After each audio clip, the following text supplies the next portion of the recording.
Engineers বাংলাদেশের সম্মানিত কেন্দ্র সভাপতি ছিলেন। তার জীবন নিয়ে আলোচনা করা আমার কাছে মনে হয় যে একটা বর্ণাঢ্য জীবন, সংগ্রামী জীবন, অনুকরণীয় জীবন, অনুসরণীয় জীবন। এবং একজন মানুষ বুঝতে পেরেছি যে মানুষটি আল্লাহ রাব্বুল আলামিনের কাছে দুনিয়াতে সফল এবং আল্লাহ রাব্বুল আলামিনের কাছেও সফল ব্যক্তি হিসাবে নিজেকে তিনি প্রতিষ্ঠিত করতে পেরেছিলেন। আলহামদুলিল্লাহ।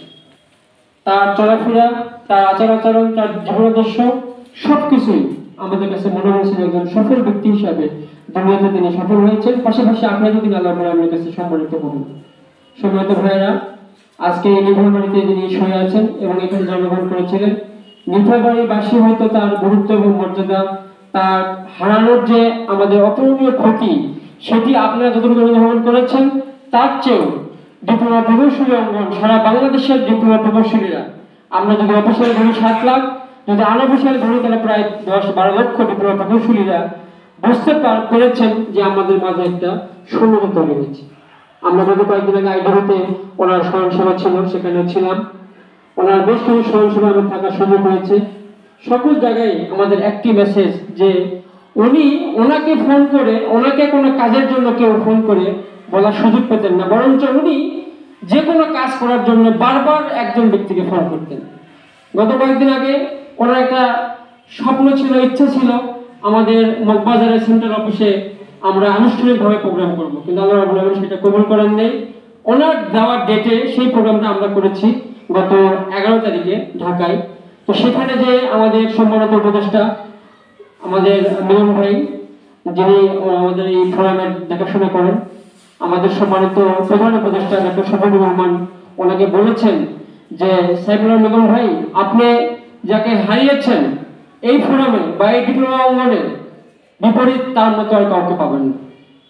এবং অনেকে আপনারা জানেন, উনি মৃত্যুবরণ করার পরে আমাদের প্রধান উপদেষ্টা ওনার ফেসবুক আইডি এবং আমাদের সেন্ট্রাল পেজ থেকে একটা মেসেজ দিয়েছিলেন, একজন দায়িত্বশীলের ব্যাপারে একজন দায়িত্বশীল কতটুকু সন্তুষ্ট হলে তার জন্য তিনি মনের চিত্ত বেদনা কষ্টটাকে তিনি তার কথার মাধ্যমে তুলে ধরতে পারেন। আমরা ওনাকে দেখেছি, আমরা এই 5 তারিখের পরে নতুন বাংলাদেশ পাওয়ার পরে আমাদের অনেক স্বপ্ন, টার্গেট, পরিকল্পনা, কিন্তু গিয়াস ভাইকে দেখেছি উনি আমাদের বলতে হাসি মুখে যে তোমরা ইয়াং, তোমাদের অনেক কিছু চিন্তা পরিকল্পনা আছে, তোমরা করো, আমার তো পরন্ত জীবনে আমার আর কোনো স্বপ্ন নাই, টার্গেট নাই, এখন আল্লাহ রাব্বুল আলামিনের কাছে যাওয়াটাই হচ্ছে আমার চূড়ান্ত টার্গেট। আমরা ওনার পরিবারের খোঁজ খবর নিয়েছি, গিয়েছি, যা জেনেছি ওনার যে বাস্তব জীবনের চরিত্র, ওনার পরিবারের কাছে যে মনে হয়েছে যে 100% উনি তার পরিবার ব্যক্তির জন্য কিছু করেন না।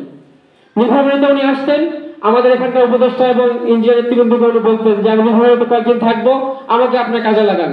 ঠিক ঢাকাতে গেলে উনি আইডিবির আহ্বায়ককে বলতেন আমি ঢাকায় আসি, আমাকে কাজে লাগান। আমাদের ঢাকায় একটা ফ্ল্যাট আছে, আমাদের ভাড়া বাসা যাদের জুনিয়র ইন্সট্রাক্টর প্রায় 3200 নিয়োগ স্থগিত ছিল দীর্ঘদিন। গিয়াস ভাই সবসময় পেরেশান ছিল, এতগুলো ছেলে পেলে নিয়োগ বন্ধ আছে, এটিকে মেনে নেওয়া যায় না।